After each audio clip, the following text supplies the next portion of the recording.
stays out front because there's a invisible whole number of 1 in front of that radical. Okay, so 5 times 1, or negative 1, is negative 5. Now we have to collect like terms. Well, I see a root 3 and a root 3, so I can clearly add and subtract those.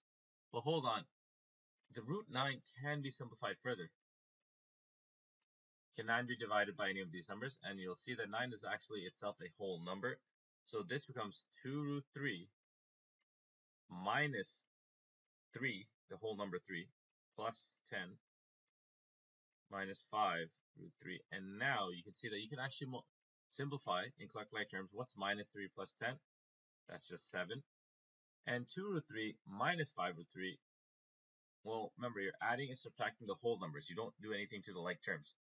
So what's 2 minus 5? That's negative 3, and then the root 3 stays there, and the final answer is 7 minus 3 root 3.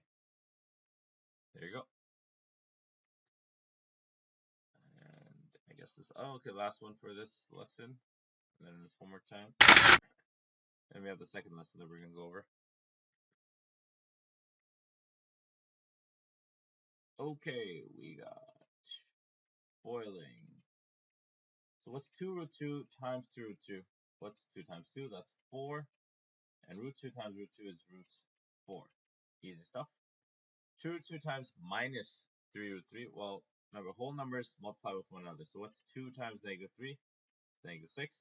And root 2 times root 3 is root 6. So the first term is done. What's 3 root 3 times 2 root 2? So 3 times 2. Well, that's just plus 6. And 3 times 2 is also root 6. And here we have 3 times 3. Well, negative 3, so it's going to be negative 9. And root 3 times root 3, well, that's going to be root 9. Now we can simplify some things. First thing I'm going to realize is, hey, negative 6 root 6 and plus 6 root 6, well, one's negative 6, one's plus 6. These will just cancel out. Because they're just, what's minus 6 plus 6? This is 0. 0 is just nothing, 0. That's easy enough. And 4, root 4, well, you'll realize that 4 is a perfect square, so that's just, whole number 2. And minus 9, we know square root 9 is also a whole number. It's just 3. So 4 times 2 is 8. Minus, and what's 9 times 3? That is 27. So the final answer is negative 19. I believe I did that correctly. Yeah, it's okay. That's it. And we can take a look at the answers now. So these answers and all these notes are posted on Brightspace. And yeah, perfect 19. And if you want more practice, there's more practice. And there's a video there if you want to watch another video explaining exactly what I explained. Okay, so that is that. The next lesson is on equivalent expressions. And we are going to first start with this here, example 1. So what do I mean by two functions that are equivalent? Well, you are going to be given two functions, and you have to see, well, are they the same? And how do you check if they're the same? You can test 3 different values. Now, this 3 is arbitrary. You can test more, you can test less. Actually, I wouldn't recommend testing less. This is not really the best way. This is just to test it. And what do I mean by test? It means you plug in a value of x into a function. And if they give you the same answer, then there's a possibility that those two functions are equivalent. But if they give you a different answer, then for sure they're not the same. So let's do an example of that. Let's plug in a value of x.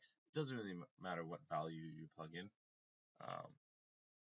Let's plug in negative 1. Where did I get negative 1? I just chose a random number. So let's plug in negative 1 in f of x. So the function is 2. Since I'm substituting negative 1, I'm going to plug in negative 1 wherever x is.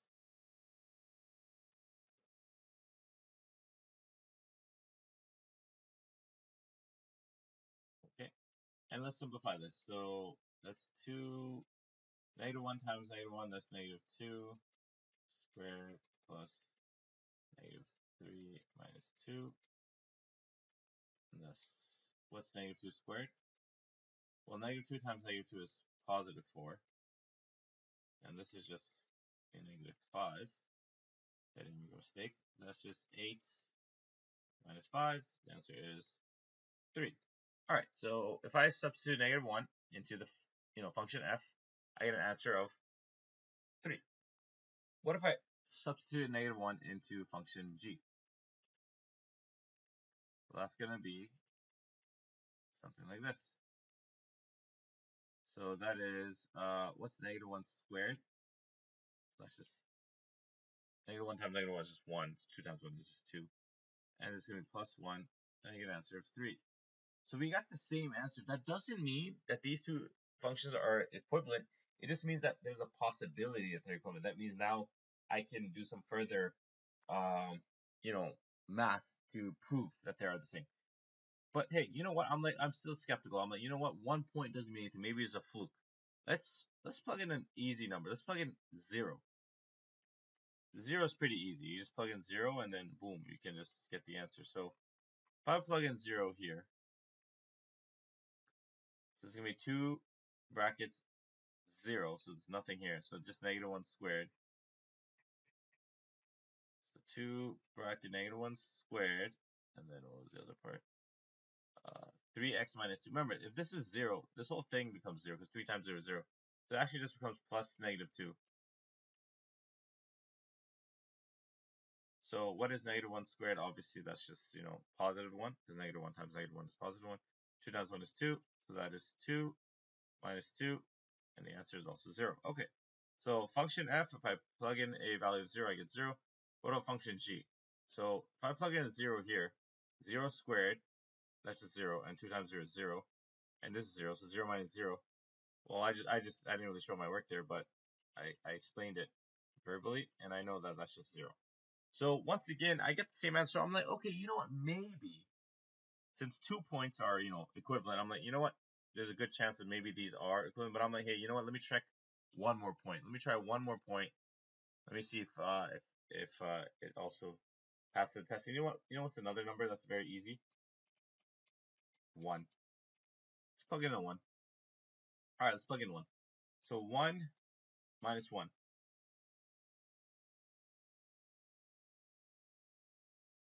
Squared, and the other part of it was 3x minus 2, so minus 2. All right, so I have 1 minus 1, which is 0, and 0 squared is 0, and 2 times 0 is 0, so that just cancels. Get out of here. So we're just left with 3 times 1, which is 3, and 3 minus 2, the answer is 1. All right, so f of 1, function f, when I substitute a value of 1, I get an answer of 1. What about g of x? So g of x, or g of 1, is equal to 2x squared minus x, so 1 squared minus 1. That's just 1 times 1 is 1, that's 2, 2 minus 1 is 1. Hey, you know what? Now I'm starting to believe, these two expressions, or functions rather, are equivalent. And now we can simplify the expressions. What does it mean by simplify? It means algebraically expand and simplify. So I'm gonna take that right now. Take to a new page. I don't have to keep scrolling up. All right, next page. Here we go. So I'm algebraically gonna solve this.